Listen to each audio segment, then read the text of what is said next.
Abraham, मैंने आपको Tony Robbins के थ्रू पाया। मैं टोनी रॉबिन्स को पहले जानी, फिर उनके थ्रू पता चला कि उनके गुरु कौन थे, तो मुझे वेन डायर मिले। वेन डायर की जब टीचिंग्स में सीखने लगी तो मैंने देखा कि वेन डायर आपके साथ, पता नहीं आपको याद होगा वो वीडियो या नहीं, जहाँ वेन डायर अपने पिता से रिलेटेड क्वेश्चन आपसे पूछ रहे थे एक सेमिनार में, और आप एक बच्चे की तरह उन्हें समझा रही थी। तो मुझे पता चला कि वेन डायर भी आपकी टीचिंग्स से सहमत है, और वो मैं बहुत इम्प्रेस्ड हुई, और that's how I found you. जिस तरीके से वेन डायर को आप सिखा रही थी, मुझे बहुत ज़्यादा अलाइनमेंट मिली। Isn't it amazing that इतना वर्ल्ड रेनाउंड इंसान भी अपने इमोशन में वनरेबल होने से घबराता नहीं है? वेन डायर का एक अनरिजॉल्व्ड क्वेश्चन वो पूछना चाहता था, और उसे कोई शर्म नहीं थी कि वो वर्ल्ड रेनाउंड स्पिरिचुअल टीचर है और उसको इस क्वेश्चन का जवाब नहीं है मिला है। Isn't it amazing कि उसके अंदर इतना भी ईगो नहीं था ये स्वीकारने में कि उसके पास इस चीज़ का जवाब नहीं है। हाँ, वो तो है, और यही कारण है कि मैं आपकी टीचिंग को अब फॉलो बहुत ज़्यादा करती हूँ, और मैं मेक श्योर करती हूँ कि मैं मेडिटेशन रोज़ करूँ, क्योंकि आपने बताया है। और मैं हर दिन मेडिटेशन करती हूँ। मैंने अपने घर में एक मेडिटेशन का कॉर्नर बना रखा है जहाँ पे पिलोज़ है। वहाँ मैं कभी लेट के करती हूँ, कभी बैठ के करती हूँ। मेरे सुबह 4:30 बजे उठती हूँ और मैं वर्कआउट करने जाती हूँ, क्योंकि मुझे लगता है मैं वर्कआउट करने के बाद जब मेडिटेशन करती हूँ तो मैं बहुत ज़्यादा बेटर मेडिटेट कर पाती हूँ। और मेरे पास 5 बच्चे हैं, तो मेरे लिए वो जो सुबह का समय है वो बहुत प्रेशियस है मेडिटेशन करने के लिए। जिस तरीके से आप बोलते हैं कि अपने प्रेशियस टाइम को हमेशा यूटिलाइज़ करो सेल्फ ग्रोथ के लिए, तो मैं वो प्रेशियस टाइम को अपने लिए यूज़ करती हूँ, क्योंकि बाद में मुझे समय नहीं मिलता उन 5 बच्चों को संभालने में। तो मेरा जो मेडिटेशन कॉर्नर है वो हमेशा तैयार रहता है कि मुझे जब भी समय मिले मैं बस वहाँ पे मेडिटेशन करना शुरू कर दूँ। और मैं आपको एक अपने मेडिटेशन का एक्सपीरियंस शेयर करना चाहती हूँ। एक रात मैं बहुत थक गई थी, 8:30 बज रहे थे, और वो जो मेडिटेशन का कॉर्नर है मेरे बिल्कुल बेडरूम से होते हुए जाता है, मतलब उस कॉर्नर को पार करके ही मैं अपने बेडरूम में जा सकती हूँ। और 8:30 बजे थे और मैं सारे काम ख़त्म हो चुके थे, बच्चे सब सोने जा चुके थे। मैं अपने बेडरूम में जा रही थी सोने, बट मैं बहुत थकी हुई थी उस दिन। बट अचानक से मेडिटेशन वाले कॉर्नर में मेरे को लाइट फ्लिकरिंग हुई, मतलब लाइट हल्की सी फ्लिक हुई। तो मुझे याद आया कि आप बताते हो कि जेरी आपसे मिलने आते हैं तो लाइट फ्लिकर होती है, एक इंडिकेशन है जेरी के आने का आपके आसपास। और कुछ 10 साल पहले मेरी माँ भी, आप जिस तरीके से कहती हो कि क्रोक हुई इस वर्ल्ड से, वैसे ही मेरी माँ भी ट्रांजिशन ली है दूसरे वर्ल्ड में। तो मैं जब क्रॉस कर रही थी और वो लाइट की फ्लिकरिंग हुई, तो मैंने कहा ओके मम्मा ठीक है, मैं बहुत थकी हूँ बट मैं 10 मिनट तो दे ही सकती हूँ तुम्हें, तुम मुझसे मिलने आई हो। तो मैं गई वहाँ उस मेडिटेशन के कुशन पे बैठी। मैं थकी हुई थी तो बैठ नहीं पाई, तो मैं लेट गई और मैंने सोचा वाटर मेडिटेशन लगाती हूँ। तो मैं वाटर का साउंड 10 मिनट के लिए लगाया और मेडिटेशन करने बैठ गई। और मैंने खुद को पाया कि रुको रुको, मुझे एक चीज़ इस सारे कन्वर्सेशन से निकाल के बाकियों को भी बतानी है। देखिए, इसने मेडिटेशन की जगह पहले ही से डिसाइड कर रखी थी, यानी इसने प्री पेविंग पहले ही कर रखी है कि वो मेडिटेशन करेगी हर रोज़। जब आप अपने मेडिटेशन के पाथ को इजी कर देते हैं तो मेडिटेशन करने में आलस नहीं आता है। जब आप एक डेडिकेटेड एरिया क्रिएट कर देते हैं, दैट मीन्स आपने अपने इंटेंशन की प्री पेविंग पहले ही कर दी है कि आप ये काम करेंगे, तो बहुत ईजिली अनफोल्ड हो जाता है वो काम आपके सामने, आपको मेहनत नहीं करनी पड़ती है। चलो अब आगे बताओ। तो मैं जब वो 10 मिनट का मेडिटेशन लगा के बैठी, तो मैंने शुरू में तो मेडिटेट किया कि थॉट्स नहीं आ रहे हैं, थॉट्स नहीं आ रहे हैं, और फिर मैं जिस तरीके से आप कहते हैं इन्फ्लुएंस में आना, मैं देखी मैं इन्फ्लुएंस में आ चुकी थी सोर्स के, और मैं खुद को पाई एक बहुत बड़े रोड पे जहाँ पे चारों तरफ से ढेर सारे पेड़ लगे हैं, और मैं वहाँ चलते जा रही हूँ और सामने एक बहुत बड़ा सोने का पेड़ मुझे दिखा। गोल्डन पेड़ था वो, और उसके ब्रांचेस निकले हुए थे। तो मैं गई और उस पेड़ के पास खड़ी हो गई, और मैं उस ब्रांच की तरफ हाथ बढ़ाने लगी, और मैं पूछी क्या चाहते हो, ये ब्रांच मैं तोड़ूं? तो उस पेड़ से आवाज़ आई नो। फिर मैं कही क्या चाहते हो, मैं इस पेड़ को हग करूं, गले लगाऊं? तो उस पेड़ से आवाज़ आई नो, और वो आवाज़ मेरी माँ की आ रही थी। मैंने बोला कि तो फिर क्या चाहते हो इस पेड़ को? तो मेरी माँ ने कहा कि तुम्हें याद है तुम बचपन में एक पेड़ थी, तुम मैं एक्चुअली बचपन में एक प्ले की थी जिसमें मैं स्टेज पे पेड़ बनी थी। तो मैंने माँ को कहा हाँ मुझे याद है कि मैं पेड़ थी, तो अब क्या करूँ इस पेड़ का जो तुम सामने दिखा रही हो मुझे? तो माँ ने कहा करना कुछ नहीं है, तुम पेड़ हो, तुम पेड़ हो, तुम पेड़ हो। मैं वो मेडिटेशन समझ नहीं पाई, और फिर रुको, मैं इसमें तुम्हें समझाना चाह रही हूँ कुछ। एक पेड़ को देखते हो तो पेड़ क्या है, क्या पेड़ से क्या सीख सकते हो? पेड़ जो है वो एक जगह खड़ा रहता है। क्या वो भाग दौड़ करता है अपनी चीज़ों को पूरी करने के लिए? नहीं, वो एक जगह खड़ा रहता है। क्या वो कंपटीशन करता है दूसरों से? नहीं, वो अपने अलाइनमेंट में खड़ा रहता है। क्या वो परेशान होता है? वो सिर्फ अलाउ करता है खड़े होके। उसके रूट्स निकलना शुरू होते हैं और वो बस अपनी जगह खड़ा रहता है, और रूट्स उसको सारे संसाधन ला के देते हैं उसके ग्रो करने के लिए, और उस रूट्स को ग्रो होने तक का वो वेट करता है।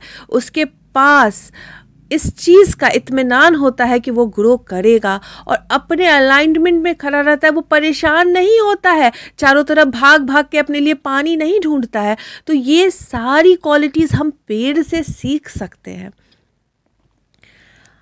हाँ, तो फिर मम्मी ने बोला कि मुझे तुम पेड़ हो, तुम पेड़ हो। देखो ये तुम गलत बता रही हो, तुम्हारी माँ ने उसके बाद तुम्हें कुछ नहीं बोला है ना? हाँ, मम्मा ने कुछ नहीं बोला। तुम अपने मन से बातें बना रही हो इसके आगे, बट मैं अब इस समूह में एक चीज़ आप लोगों को बताना चाहती हूँ, मेडिटेशन एंड रिसीविंग मोड के बारे में और अलाउइंग करने के बारे में। हाँ, यही मेरा नेक्स्ट क्वेश्चन था। हमें पता है क्योंकि तुम क्या पूछने आई हो वो भी हमें पता है। तो हम अब सबको बताने वाले हैं मेडिटेशन और रिसीविंग मोड क्या होता है, क्या है डे ड्रीमिंग, ताकि सबको समझ में आए। जब हम मेडिटेशन करने कहते हैं लोगों को, तो लोग जो हैं वो लग जाते हैं मेडिटेशन करने में। कुछ लोग तो अपने थॉट्स को ही डायरेक्ट करने लगते हैं अपने डिज़ायर के प्रति, जो भी गलत है। कुछ लोग कहते हैं मैं थॉटलेस हो जाऊंगा, मैं कुछ नहीं सोचूंगा, और जब रिसीविंग मोड में आ भी जाते हैं थॉटलेस होके, तो भी जो रिसीविंग कर रहे हैं विजुअल्स, उसमें भी अपने थॉट्स का डायरेक्शन देने लगते हैं, जो गलत है। आपको जब हम मेडिटेशन करने कहते हैं तो सबसे आसान रास्ता है थॉटलेस हो जाना, क्योंकि जब आप थॉटलेस होने की तरफ बढ़ते हैं तो आप अपने नेगेटिव इमोशंस या रेजिस्टेंस को भी कम कर देते हैं, और फिर इजी हो जाता है आपके वॉर्टेक्स में रखे हुए सामग्री की सूची का लिस्ट आप तक पहुंचने में। मतलब आपने अपने वॉर्टेक्स में जो भी डिज़ायर रखी है, उस डिज़ायर को मैनिफेस्ट करने में जो भी इंग्रेडिएंट लगेगा, वो तब आपको मिलना शुरू होता है जब आप रिसीविंग मोड में आते हैं। तो आप जब मेडिटेशन में गए और आपने थॉटलेस होने का इंटेंशन बनाया, और जो भी अनवांटेड थॉट्स थे, जो भी अनप्लीजिंग थॉट्स थे, उनको हटाना शुरू किया, थॉटलेस होने की तरफ बढ़ने लगे, और फिर अचानक से एक विजुअल गाइडेंस आने लगता है, और तब कुछ लोग इसको डायरेक्ट करने लगते हैं, और वो गलत है। हमें उस थॉटलेस स्टेट से के बाद जो भी विजुअल इमेजेस आते हैं उसको एक मूवी की तरह देखना होता है, उसमें अपने थॉट्स के डायरेक्शंस नहीं लगाने होते हैं। तभी हमें उन सारी सामग्रियों की लिस्ट मिलनी शुरू होती है, जिस लिस्ट को देखने के बाद हम इस फिजिकल वर्ल्ड में एक नेक्स्ट स्टेप लेते हैं ताकि हम अपने डिज़ायर तक पहुंच सके। जैसे तुमने किया, तुम्हें एक थॉटलेस हुई थोड़ी देर और उसके बाद तुम्हें विजुअल्स आने लगे, लेकिन तुमने अपने थॉट्स के डायरेक्शंस को देने लगा क्योंकि तुमको फिगर आउट करना था कि वो सोने का पेड़ क्यों दिख रहा है तुम्हें। क्योंकि कोई भी नॉन फिजिकल या तुम्हारा जो इनर बीइंग है या सोर्स है तुम्हें नो नहीं बोल रहा है। तुम जो बोल रहे हो ये ब्रांच छूं तो वो नो आवाज़ आई, या उस पेड़ को हक करूं और नो आवाज़ आई, ये तुम अपने थॉट्स से डायरेक्शंस दे रही हो उस विजुअल इमेजरी को, और ज़बरदस्ती के ये नोज क्रिएट कर रही हो, जबकि तुम्हें इस वक्त होना चाहिए था उस फ्लो स्टेट में जिसे बहने देती और देखती कि क्या अनफोल्ड हो रहा है। तो तुम्हें इंट्यूशंस आते, तुम्हें इंस्पिरेशन आती, तुम्हें नेक्स्ट स्टेप का लॉजिक समझ में आता। लेकिन अगर हम अपने थॉट्स को डायरेक्ट करना शुरू कर देते हैं तो फिर हमारे मेडिटेशन में वो बेनिफिट नहीं मिल पाता है जो हम लेना चाहते हैं।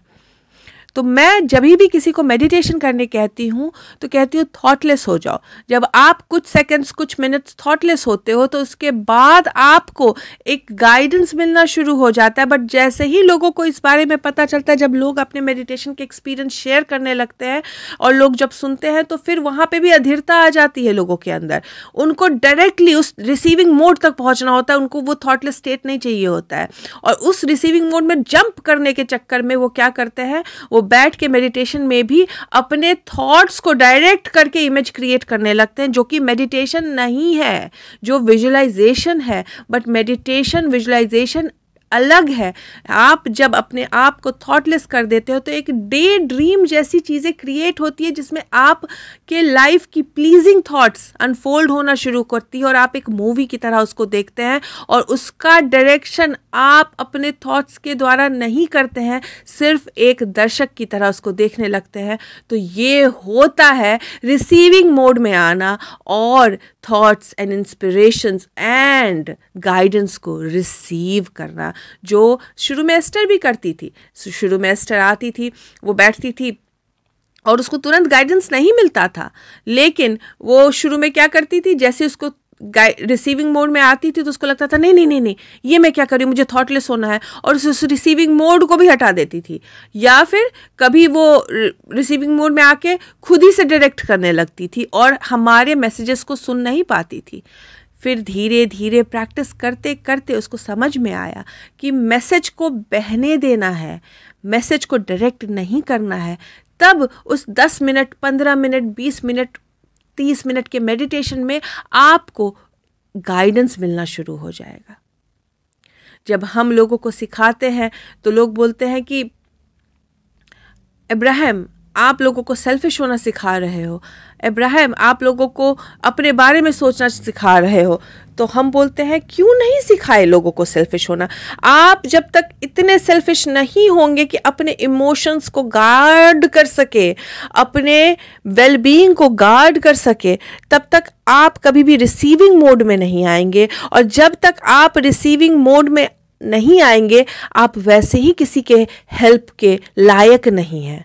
तो आप अपने आप को रिसीविंग मोड से हटाकर किसी की हेल्प करने जाएंगे भी तो वो किसी प्रकार का हेल्प नहीं है दूसरे के लिए, जबकि आप खुद के इमोशंस को, खुद के थॉट्स को बिल्कुल सेल्फिश बन के गार्ड करेंगे, हमेशा रिसीविंग मोड में रहने की कोशिश करेंगे, तो आप उस दूसरे इंसान की भी हेल्प कर सकते हैं, क्योंकि इंस्पिरेशन आपको उस दूसरे इंसान के लिए भी आनी शुरू हो जाएगी। लेकिन जब आप उनके प्रॉब्लम्स, इन इश्यूज़ पे फोकस्ड रहते हैं और अपने रिसीविंग मोड से अलग होकर उसके दिक्कतों के बारे में सोचने लगते हैं, तो आप कोई भी ढंग का इंस्पिरेशन उनको नहीं प्रोवाइड कर सकते, कोई भी ढंग का सजेशन उनको नहीं प्रोवाइड कर सकते, क्योंकि आप उनके किसी भी हेल्प के नहीं है। और जनरली लोग वैसे ही लोग दूसरों को अक्यूज करते हैं सेल्फिश होने का जो खुद सेल्फिश होते हैं। वो क्या कहते हैं कि तुम खुद के बारे में नहीं सोचो, तुम अपने बारे में सोचना बंद कर दो और मेरे बारे में सोचो। क्यों? क्या हर इंसान अकेले पैदा नहीं हुआ है? तो फिर उसको खुद के बारे में सोचने का क्यों नहीं अधिकार है? क्यों उसको खुद को हटा के दूसरे के बारे में सोचने का है? ये गलत सिस्टम है और जो ये इस चीज़ को प्रमोट करते हैं वो सबसे ज़्यादा सेल्फिश है। तो खुद के इमोशंस को खुद के रिसीविंग मोड में आने की कोशिश करो, और फिर जो इंस्पिरेशन आए, फिर जो आपको गाइडेंस आए, उसके द्वारा दूसरों की हेल्प करने की कोशिश करो। ओ माय गॉड, आपको कैसे पता चला कि यही मेरा नेक्स्ट क्वेश्चन था? हमें सब पता है। तो अब अपने थॉट्स को डायरेक्ट करना बंद करो और फ्लो स्टेट में आओ।